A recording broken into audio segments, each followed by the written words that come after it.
Let's talk about the paradox of thinking outside the box. I want to give you a scenario.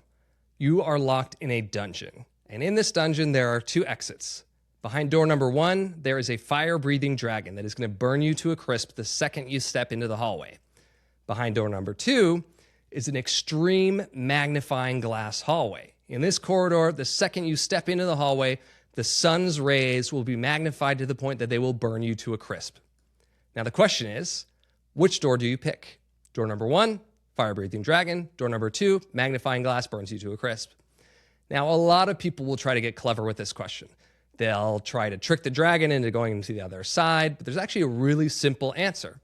And it's wait until nighttime and then walk down the hallway where there's no longer a sun there to burn you to a crisp. So this is the paradox, is that answer is so obvious after I've told it to you.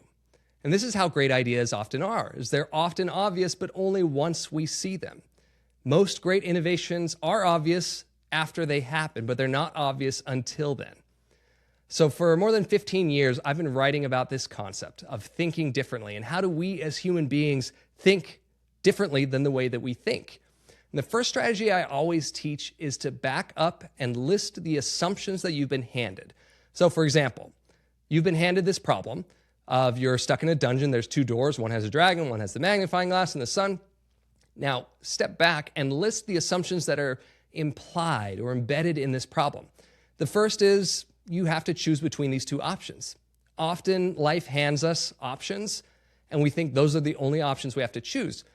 When you step back and say, what if that assumption wasn't true?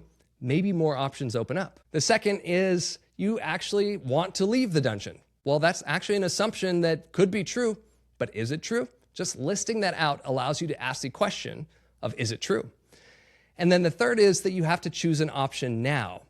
Now, here's what's funny about this puzzle, is once you list out the assumption that you have to make a choice now, you suddenly see the answer. That if you wait a little bit of time, there's a really obvious solution to the problem. So you have to choose the option now is the assumption you can reject, and the whole problem becomes easier. Now, sometimes it's just as simple as that. Sometimes simply articulating the assumptions that we're making reveals solutions that are obvious, but only in retrospect.